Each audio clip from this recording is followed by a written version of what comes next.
Contract, future contract के बारे में आप लोगों को पता ही है।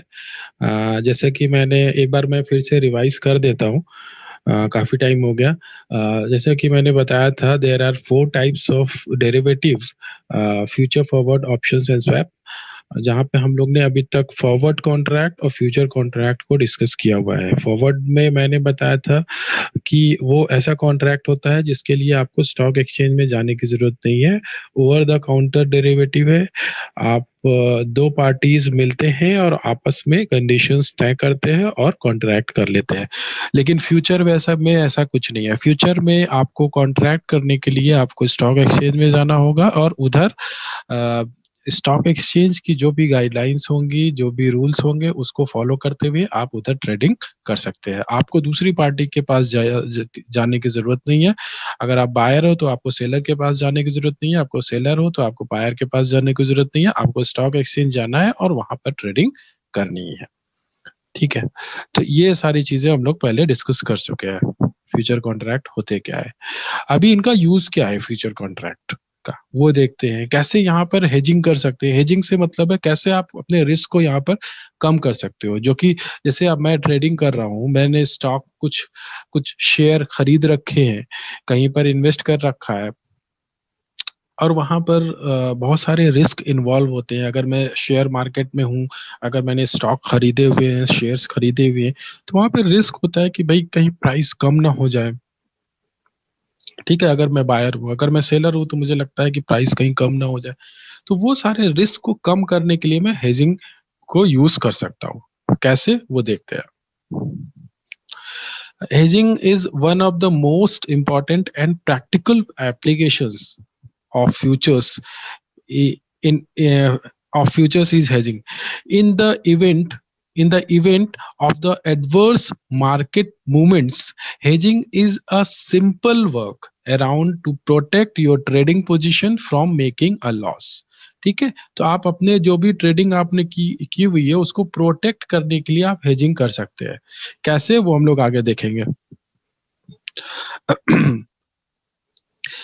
uh, A common question that gets asked frequently when one discusses about hedging is a hedge why really hedge a position, क्यों आप hedge क्यों कर रहे हो। ठीक है, वो यहाँ पे एक्सप्लेन किया गया है। Imagine this, a trader or an investor has a stock which he has purchased at rupees 100। एक इन्वेस्टर है जिसने स्टॉक को खरीदा हुआ है, शेयर को खरीदा हुआ है, किस प्राइस पे, 100 रुपीज पे।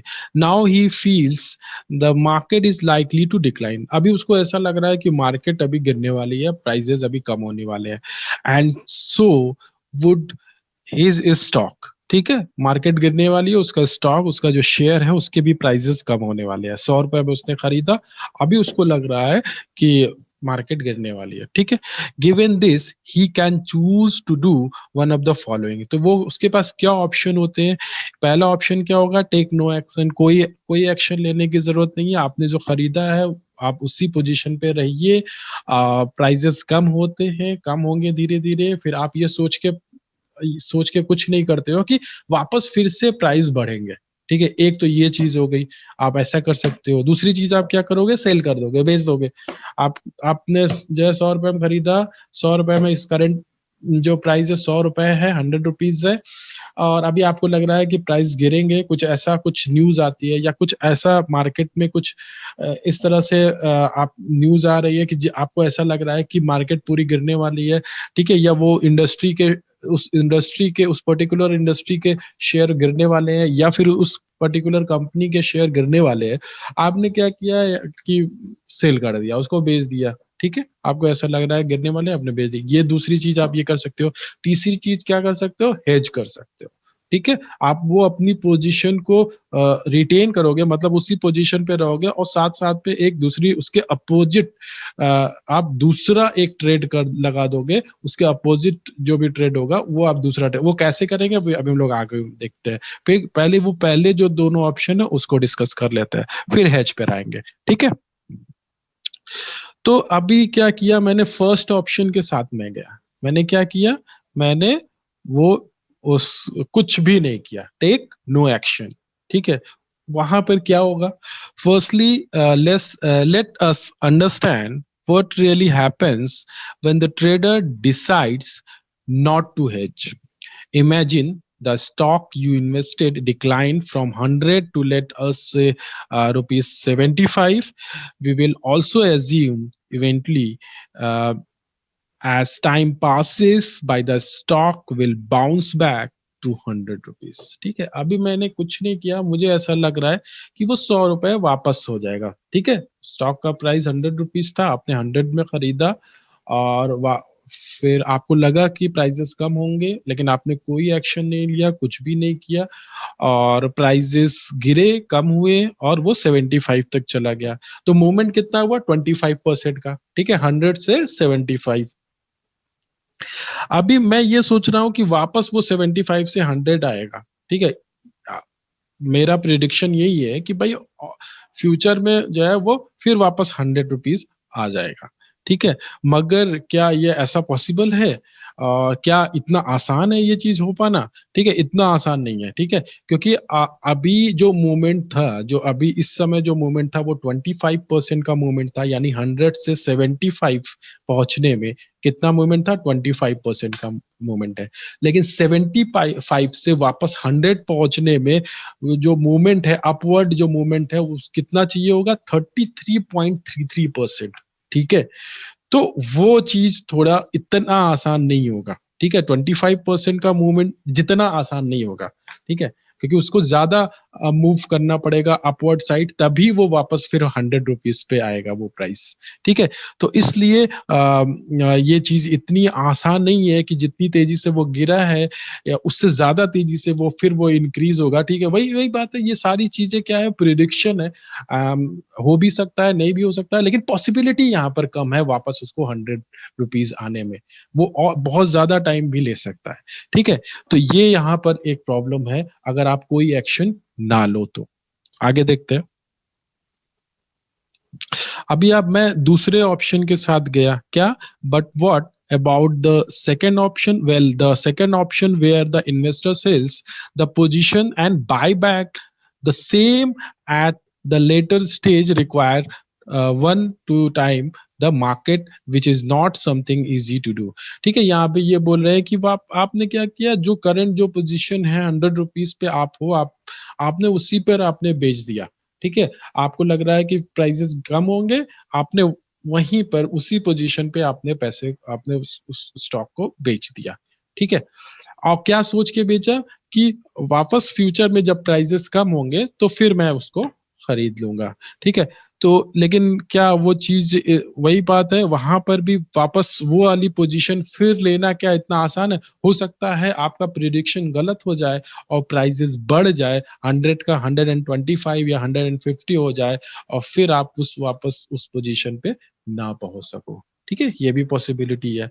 तो फिर मुझे क्या करना चाहिए? उस पोजीशन को रिटेन करने के लिए हेजिंग जो है एक ऐसा तरीका है जहां पर आप उस पोजीशन को रिटेन कर सकते हैं, उसी पोजीशन पे रह सकते हैं, ठीक है। मूवमेंट किसी भी डायरेक्शन में हो, चाहे अपवर्ड हो या फिर डाउनवर्ड हो।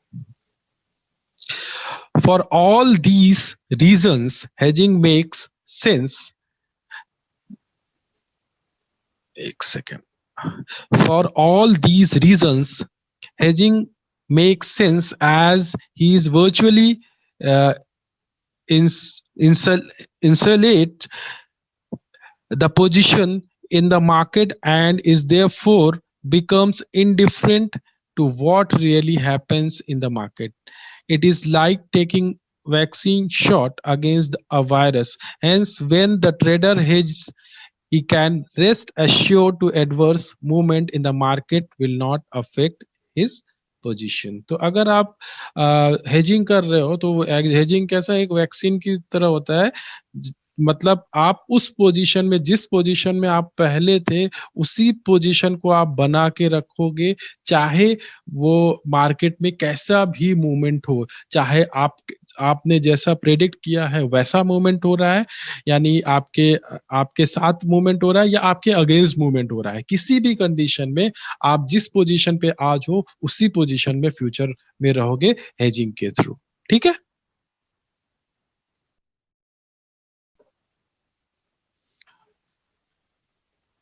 हम लोग कुछ प्रैक्टिकल क्वेश्चंस भी करेंगे कैसे हेजिंग करते हैं। ठीक है, उससे आप लोग को ये कंसेप्ट बिल्कुल क्लियर हो जाएगा। अभी यहाँ पर बात करते हैं कौन कौन सी स्ट्रैटेजी होती है, जो बेसिक स्ट्रैटेजी है हेजिंग में, फ्यूचर्स में, वो कौन कौन सी है। देखिए, अम, कोई भी स्टॉक होता है तो आप क्या करोगे, बाय सेल। ठीक है, तो अगर आप बाय कर रहे हो स्टॉक को, शेयर को, तो उसको बोलते हैं शॉर्ट, सॉरी, लॉन्ग पोजीशन। ठीक है, अगर आप बाय कर रहे हो, खरीद रहे हो कोई स्टॉक, उसको लॉन्ग पोजीशन बोलते हैं, और अगर आप सेल कर रहे हो तो उसको शॉर्ट पोजीशन बोलते हैं। ठीक है, तो इसी तरह यहाँ पर जो स्ट्रैटेजी है वो दो स्ट्रैटेजी यहाँ पर है। जो बेसिक जो स्ट्रैटेजी है फ्यूचर्स में, short hedge and long hedge.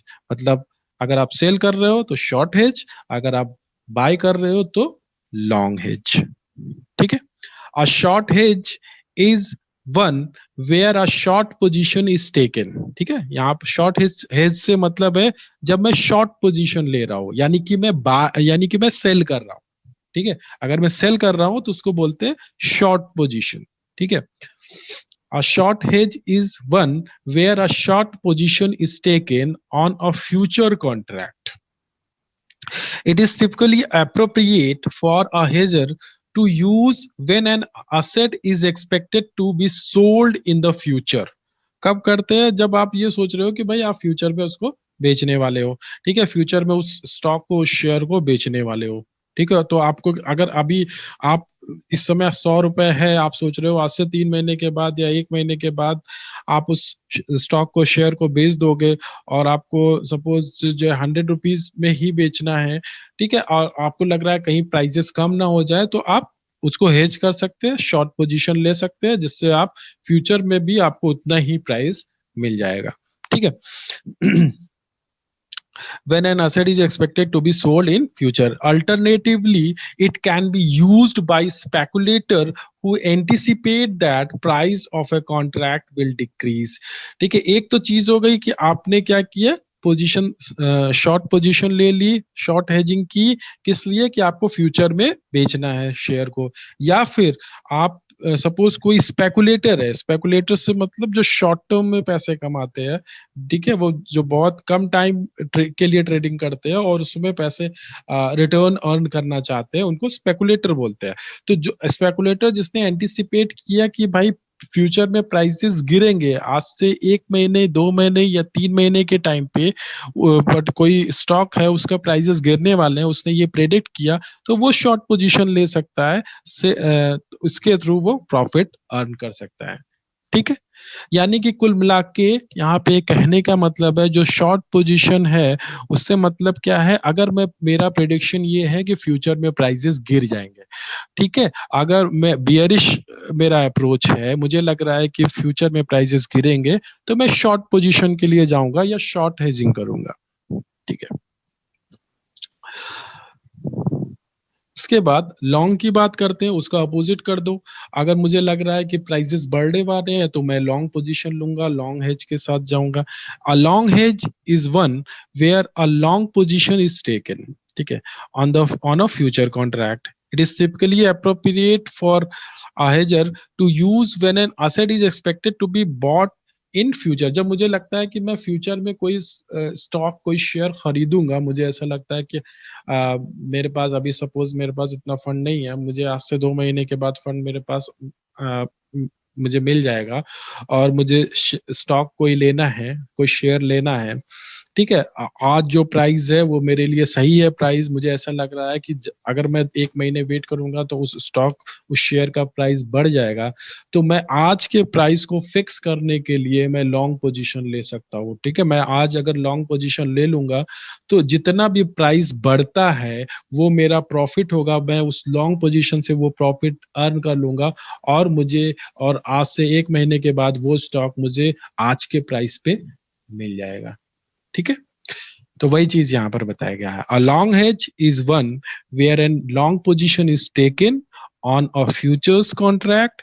It is a typically appropriate for hedger to use when an asset is expected to be bought in future. ठीक है, एक तो ये चीज हो गई कि आप फ्यूचर में खरीदना है आपको शेयर, इसलिए आपने लॉन्ग पोजीशन ली, लॉन्ग हेजिंग की. ठीक है. दूसरी चीज क्या है, अगर कोई स्पेकुलेटर है, उसने ये प्रेडिक्ट किया कि फ्यूचर में प्राइस बढ़ने वाले हैं, तो वो लॉन्ग पोजीशन ले सकता है. आज उसने खरीद लिया, लॉन्ग पोजीशन ले लिए, प्राइसेस बढ़े, जितना प्राइसेस बढ़े उतना उसका प्रॉफिट हो गया. ठीक है. तो ये दो स्ट्रेटजी हैं जो बेसिक स्ट्रेटजीज हैं फ्यूचर्स की, लॉन्ग एंड शॉर्ट, यानी बाय एंड सेल. अभी देखते हैं ये कैसे करता है. ठीक है, ये बहुत इंपॉर्टेंट है. यहाँ पे सारे जो भी आप लोग को डाउट होगा वो क्लियर हो जाएगा. अभी तक मैंने टर्म्स समझाए, अभी हम लोग प्रैक्टिकली देखते हैं कैसे इन्वेस्ट किया जाता है, किस तरह से ये पोजीशनिंग, ये जो पोजीशन है ये किस तरह से लिया जाता है. ठीक है. We will first talk about hedging a simple stock future as it as it is relatively simple and straightforward to implement. We will also understand its limitation, then proceed to understand how to hedge portfolio of stock. तो सबसे पहले हम लोग जो है एक single stock को देखते हैं कि वैसे वहां पर एक, अगर सपोज मैंने एक सिंगल स्टॉक, मतलब एक कोई कंपनी का, मतलब एक यूनिट की मैं बात नहीं कर रहा हूँ, एक यूनिट स्टॉक या शेयर की बात नहीं कर रहा हूँ, किसी एक कंपनी के मैंने स्टॉक, उसके शेयर लिए हुए हैं. ठीक है. सपोज इन्फोसिस है, इन्फोसिस के मैंने शेयर रख लिए हुए हैं. ठीक है. और कहीं भी इन्वेस्ट नहीं किया हुआ, एक ही कंपनी में इन्वेस्ट किया होगा.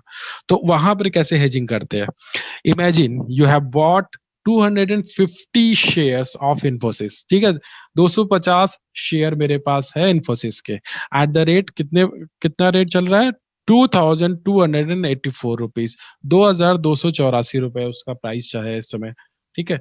और 250 शेयर है मेरे पास. This works out of investment of ₹5,71,000, जिसकी अगर हम लोग वैल्यू देखें, उस जो मैंने जो इन्वेस्टमेंट है टोटल, वो कितना है, 5,71,000, ₹5,71,000. ठीक है. ये मेरा इन्वेस्टमेंट है. Clearly you are long on Infosys spot market. तो अभी आप यहाँ पे बाय किया हुआ है आपने, लॉन्ग मतलब बाय किया हुआ है इन्फोसिस के शेयर स्पॉट मार्केट में. फ्यूचर मार्केट नहीं, स्पॉट मार्केट, जो इस समय मार्केट है उस समय आपके पास लॉन्ग पोजीशन है स्पॉट मार्केट में. ठीक है. तो यानी 5,71,000 रुपए की आपके पास होल्डिंग है इन्फोसिस की. ठीक है. After you initiated this position you realize the quarterly results are expected soon. ठीक है. अभी आपने जब इन्वेस्ट कर दिया, उसके बाद आपको ये रियलाइज हुआ कि यार क्वार्टरली रिजल्ट आने वाले हैं. ठीक है. और ये रिजल्ट्स जो होते हैं इनका बहुत ज्यादा इम्पैक्ट पड़ता है प्राइसेस पे. रिजल्ट जितना पॉजिटिव होंगे अगर बहुत, तो उनका पॉजिटिव इम्पैक्ट पड़ेगा स्टॉक पर, शेयर पे. निगेटिव होंगे तो निगेटिव इम्पैक्ट पड़ेगा. ठीक है. ज्यादातर ये चीज होती है. अभी आपको लग रहा है कि भाई क्वार्टरली रिजल्ट आने वाले हैं इन्फोसिस के. ठीक है. You realize the quarterly results are expected soon. You are worried Infosys may announce a not so favorable set of numbers, as a result of which the stock price may decline. अभी आपको लग रहा है यार result बहुत अच्छा नहीं है इनका, और प्रॉब्लम हो सकती है, जो शेयर के प्राइस कम हो सकते हैं. ठीक है. तो आपको लॉस हो सकता है. To avoid making a loss in spot market, you decide to hedge the position. तो जो स्पॉट मार्केट में जो आपने बाइंग पोजीशन ली हुई है, 5,71,000 रुपए के जो शेयर आपने होल्ड किए कर रखे हैं स्पॉट मार्केट में, उस वहां पे लॉस होने के चांसेस आपको लग रहे हैं, तो उस लॉस को आप खत्म करने के लिए आप उसको हेज कर सकते हैं, हेज पोजीशन ले सकते हैं. ठीक है. कैसे करेंगे आगे देखते हैं. मतलब आपका प्राइस उतना ही मेंटेन रहेगा, 2284 रुपीज. कैसा भी मूवमेंट हो, आपको उतना, आपके जो स्पोर्ट जो है इन्वेस्टमेंट की वैल्यू 5,71,000 रुपए से कम नहीं होगी हेजिंग के थ्रू. कैसे, देखते हैं। In order to hedge a position spot we simply have to enter counter position. अभी मुझे काउंटर पोजिशन लेनी पड़ेगी, ठीक है। आपने लॉन्ग पोजिशन ली हुई है, बाई किया हुआ है, शेयर को होल्ड कर रखा है, तो काउंटर पोजिशन अपोजिट पोजिशन क्या होगी, शॉर्ट पोजीशन, ठीक है। आपको सेल करना होगा सेम क्वांटिटी के शेयर, आपको सेल करने होंगे फ्यूचर में, ठीक है, फ्यूचर में, स्पॉट में नहीं, स्पॉट मार्केट में नहीं। तो आपका टोटल इन्वेस्टमेंट फिर 5,71,000 रुपया हो जाएगा अगर आप स्पॉट मार्केट के लिए जाओगे, नहीं, फ्यूचर्स में आपको शॉर्ट पोजीशन लेनी है, ठीक है। simply have to enter counter position in the futures market. Since the position in the spot is long, we have to short in the future market. ठीक है, क्योंकि उधर मैंने लॉन्ग पोजीशन ली हुई थी, इसलिए मुझे यहाँ पे शॉर्ट पोजीशन फ्यूचर मार्केट में शॉर्ट पोजीशन लेनी पड़े ले लूंगा मैं, ठीक है। वहां पर क्या होगा, वहां पे शॉर्ट फ्यूचर्स की जो प्राइस होगा वो उतना ही 2,02,085 रुपीज। लॉट साइज मेरे पास जो थी उतना ही मुझे रखना पड़ेगा 250, और कॉन्ट्रैक्ट वैल्यू होगा 5,71,250 रुपीज। ये मैं शॉर्ट पोजीशन ले लूंगा, ठीक है। मगर यहाँ मार्जिन मनी मेरा कम ही लगेगा, ठीक है, 5,71,000 रुपए नहीं लगेगा। जैसे मैंने बताया था फ्यूचर्स में, ऑप्शंस में आपको केवल मार्जिन मनी देने की जरूरत पड़ती है, पूरा पूरा कॉन्ट्रैक्ट वैल्यू देने की जरूरत नहीं पड़ती। क्यों? क्योंकि ये सब जो कॉन्ट्रैक्ट होते हैं, डेरिवेटिव कॉन्ट्रैक्ट, वो कुछ टाइम पीरियड के लिए होते हैं, 1 मंथ, 2 मंथ या 3 मंथ, मैक्सिमम 3 मंथ्स के लिए होते हैं। तो जितने ज्यादा टाइम पीरियड के लिए होगा उतना ज्यादा आपको मार्जिन मनी देना पड़ेगा। तो ये चीज यहाँ पर आपने क्या किया, स्ट्राइक प्राइस यानी कि फ्यूचर प्राइस 2285 का आपने फ्यूचर कॉन्ट्रैक्ट किया, लॉट साइज 250, जिसकी कॉन्ट्रैक्ट वैल्यू है 5,71,750 रुपीज, 71,250 रुपीज, ठीक है। तो अभी ये कैसे काम करेगा, दोनों पोजीशनिंग मैंने ले ली, दोनों पोजीशन मैंने ले लिया। मेरे पास लॉन्ग पोजीशन है स्पॉट मार्केट में, मेरे पास शॉर्ट पोजीशन है फ्यूचर मार्केट में, फ्यूचर कॉन्ट्रैक्ट में, ठीक है। Now on one hand you are long in Infosys in spot market, and on the other hand we are short on Infosys in future price। आपके पास दोनों चीजें हैं, future भी है, आपके पास स्पॉट मार्केट में भी है। अभी किधर भी मूवमेंट होता है, अगर बढ़ेगा तो आपका जो स्पॉट मार्केट में जो आपने इन्वेस्ट करे किया हुआ उधर आपको प्रॉफिट दिखेगा, और अगर आप प्राइसेस कम होंगे तो आपको जो लॉन्ग पोजीशन ली हुई है, जो शॉर्ट पोजीशन ली हुई है आपने फ्यूचर में, उधर आपको प्रॉफिट दिखेगा। कुल मिला के आपको आप उसी पोजीशन पे रहोगे जिस पोजीशन पे हो। कैसे, देखते हैं यहाँ पे, ठीक है। However the variation in the price is not of concern, ठीक है। We are natural, you are shortly understand what, ठीक है। यहाँ पर देखते हैं, देखिए ये जो कैलकुलेशन बताया गया है यहाँ पे दो चीजें दी गई हैं। देखिए, या तो प्राइस 2200 पे हो गया, उस समय क्या पोजीशन क्या रहेगा, कितना प्रॉफिट कितना लॉस होगा, या 2290 रुपीज अगर प्राइस हो जाता है तो उस समय क्या होगा, और 2500 प्राइस यानी कि प्राइस बढ़ जाते हैं तो उस कंडीशन में कितना प्रॉफिट या फिर लॉस होगा, वो देखते हैं, ठीक है। तो पहले लॉन्ग पोजीशन की बात करते हैं। लॉन्ग पोजीशन मतलब जो मैंने बाई किया हुआ है, इसको मैं फुल स्क्रीन कर देता हूँ फिर ज्यादा क्लियर होगा ये।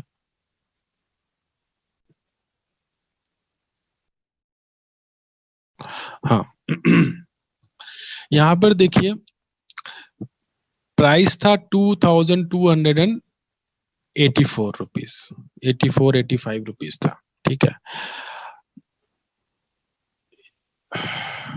अभी अगर प्राइस कम हो जाते हैं, ठीक है, यानी 2200 रुपए अगर वो शेयर के प्राइस 2200 हो जाते हैं, तो उस कंडीशन में जो मैंने लॉन्ग पोजीशन, जो मैंने स्पॉट मार्केट में लॉन्ग पोजीशन ली हुई है, वो तो 2284 की है, प्राइस कम हो गए, 2200 रुपए हो गए, मुझे 84 रुपीज का लॉस हो गया यहाँ पर।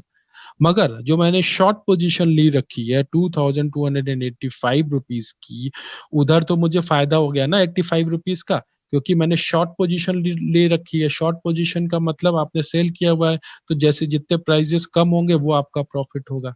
ठीक है, तो इधर आपको 84 रुपीज का लॉस हुआ, और इधर शॉर्ट फ्यूचर में कौन लेने से आपको 85 रुपीज का प्रॉफिट हो गया। तो कुल मिला के आपको 1 रुपीज का प्रॉफिट ही है।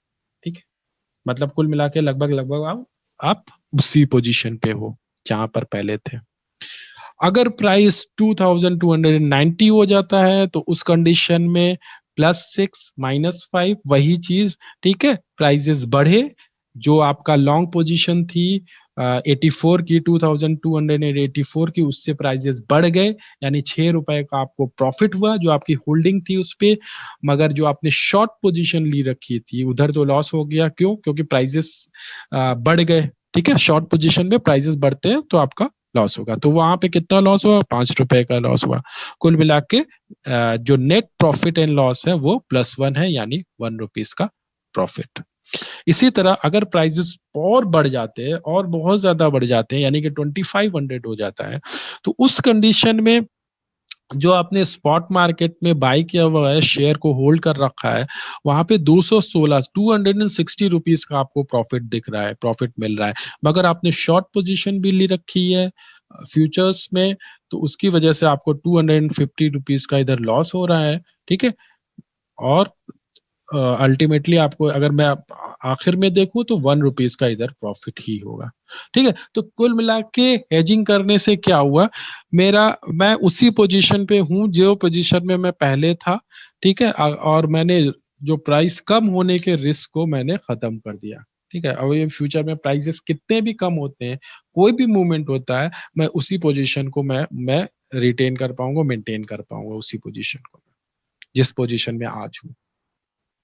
तो इसीलिए हेजिंग करते हैं कि आप वो पोजीशन को मेंटेन कर पाओ। अगर आपको लगता है कि फ्यूचर में प्राइसेस कम होने वाले हैं, या कोई मूवमेंट होने वाला है, जो आपको जो आपका जो प्रेडिक्शन है, अगर ऐसा होता है और आप उसी पोजीशन जिस पोजीशन में आज हो उसको मेंटेन करना चाहते हो, तो आप हेजिंग के साथ जा सकते हैं। ठीक है, तो इसके न्यूमेरिकल क्वेश्चंस भी एग्जाम में पूछे जाते हैं, कि आपको एक पूरा ट्रेड बता दिया जाएगा कि भाई हाँ ये ट्रेड है, ये आपने ट्रेड लिया हुआ है, इसकी हेजिंग करनी है, तो आपको पूरा कैलकुलेशन करना पड़ेगा कि हाँ इस तरह से हेजिंग इसकी की जा सकती है, और ये प्राइजेस फ्यूचर के हैं, और इस प्राइस पे ये पोजीशन बनेगा, या इस प्राइस पे ये पोजीशन बनेगा, ये प्रॉफिट या फिर इतना प्रॉफिट होगा या फिर इतना लॉस होगा हेजिंग करने से, वो सारी चीजें आपको उधर बतानी होगी। ठीक है, ये तो आसान था। एक स्टॉक, एक शेयर के लिए आपको हेजिंग करना तो आसान होता है। ठीक है, वहां पे इतना प्रॉब्लम वाली बात नहीं है। आपको क्या करना है, जो भी पोजीशन ली हुई है उसका अपोजिट, यानी लॉन्ग पोजीशन ली रखी थी वहां पे तो शॉर्ट पोजीशन ले लिया, बाई किया हुआ था तो सेल कर दिया, और आप इस तरह से आप फ्यूचर कॉन्ट्रैक्ट कर सकते हैं, हेजिंग कर सकते हैं।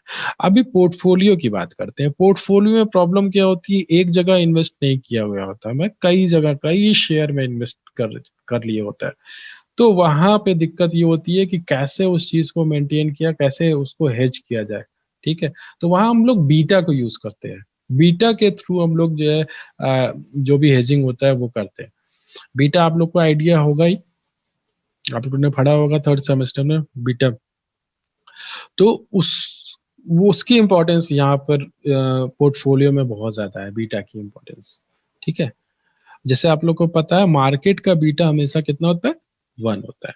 ठीक है, तो अभी देखते हैं पहले उसको कैसे किया जाएगा। Let us focus back. Beta में किसी को डाउट तो नहीं है व्हाट इज, क्योंकि बीटा अगर नहीं समझ में आ रहा है तो फिर ये बिल्कुल भी नहीं समझ में आएगा। सभी को आइडिया है बीटा के बारे में?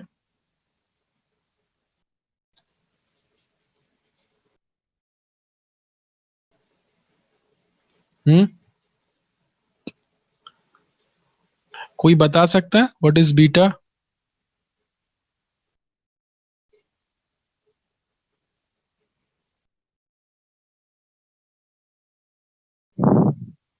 अर्पित, आयुषी, दीक्षा, जूही।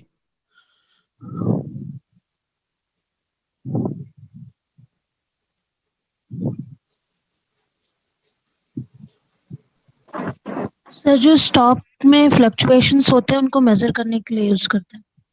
फ्लक्चुएशंस होते हैं उनको मेजर करने के लिए यूज करते हैं बीटा। ठीक है। अच्छा, अगर सपोज कोई स्टॉक है, कोई शेयर है, उसका बीटा 1.2 है, तो उसको इंटरप्रेट कर सकते हैं।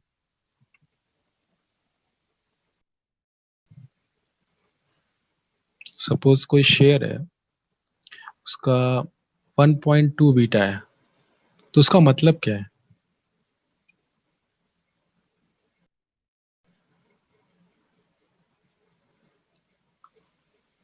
आंसर तुम्हारा बिल्कुल सही था कि भाई जो फ्लक्चुएशंस होते हैं उसको मेजर करने के लिए आप बीटा को यूज करते हैं। देखो, जैसे कि मैंने अभी बताया था, हमेशा मार्केट का बीटा, मतलब एक एक जो मार्केट हो गए उसका बीटा हमेशा 1 होगा। ठीक है, ये चीज याद रखना। कभी अगर कोई क्वेश्चन दिया गया है और कोई क्वेश्चन आपको करना है, उसमें मार्केट का बीटा नहीं दिया गया है, तो आप ये हमेशा मान के चलो, मार्केट का बीटा हमेशा 1 ही होगा। ठीक है, वो नहीं, वैसे क्वेश्चन में दिया भी नहीं जाएगा मार्केट बीटा, आपको पता होना चाहिए। ठीक है, तो 1 होगा मार्केट बीटा। अभी सपोज जैसे इन्फोसिस की हम लोग बात कर रहे हैं, इन्फोसिस शेयर, उसको देखो बीटा कैसे कैलकुलेट करते हैं, वो डिटेलिंग में मैं नहीं जाऊंगा, क्योंकि वो चीज आप लोग पढ़ चुके हो। सिक्योरिटी एनालिसिस, इन्वेस्टमेंट एनालिसिस में आप लोग पढ़ चुके होंगे कैसे उसको कैलकुलेशन करते किया जाता है। मैं बस उनको इंटरप्रेट कर दे रहा हूँ। अगर मैं इन्फोसिस की बात करता हूँ, इन्फोसिस का सपोज बीटा 1.20 है, तो और मार्केट बीटा 1 है, तो इसका मतलब क्या हुआ? इसका मतलब ये हुआ कि अगर मूवमेंट मार्केट में 1% का मूवमेंट है, यानी 1% सपोज अपवर्ड मूवमेंट है मार्केट में, तो वो इन्फोसिस का जो शेयर है वहां पे मूवमेंट 1.2% का होगा। ठीक है, 1.2% का मूवमेंट होगा। ओके, यानी 20% ज्यादा मूवमेंट होगा। आया समझ में? अगर मार्केट में मूवमेंट 1% है, तो उस शेयर, अगर शेयर का बीटा 1.2 है, तो यानी उस शेयर का मूवमेंट 1.2% होगा। वो अपवर्ड डाउनवर्ड कोई भी हो सकता है। अगर मार्केट में 1% का डाउनवर्ड मूवमेंट है, मार्केट गिर गया 1% से, तो वो जो शेयर है उसका भी मूवमेंट अपोजिट डायरेक्शन में, यानी कि जो निगेटिव ही होगा, 1.2% होगा, लेकिन 1.2%। ठीक है, तो ये मतलब होता है बीटा का। ठीक है, तो वही चीज यहाँ पर बताई गई है।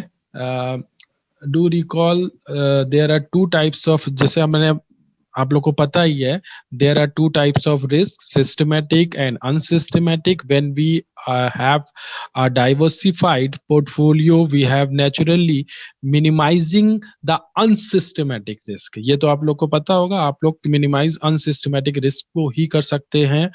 what is left after this is the systematic risk. As we know, systematic risk is associated with market. Hence, the best way to insulate against market risk is by employing an index which represent the market. Hence, the Nifty futures come as neutral choice to hedge the systematic risk. तो यहाँ पे हम लोग को systematic risk में काम करना है। जैसे आप लोग को पता है, there are two types of risk, systematic and unsystematic. ठीक है, सभी को आइडिया होगा, तो ये सारी चीजें आप लोग ने पढ़ी होगी। तो यहाँ हम लोग जो है करेंगे, सिस्टमेटिक रिस्क को डाइवर्सिफाई को कम करेंगे, उसके इम्पैक्ट को कम करेंगे हेजिंग के थ्रू, पोर्टफोलियो के, वही बीटा को यूज करते हुए। ठीक है, कैसे, इससे समझ में आ जाएगा। अच्छा, टाइम तो काफी कम बचा हुआ है, चलिए नहीं स्टार्ट करते हैं इसको मेरे ख्याल से, क्योंकि अभी इसमें मुझे 15-20 मिनट कम से कम चाहिए होंगे, इससे ज्यादा ही लगेगा, 15-20 मिनट से ज्यादा चाहिए होगा, तो इसको अभी नहीं स्टार्ट करते हैं, नेक्स्ट क्लास में ही स्टार्ट करेंगे इस क्वेश्चन को।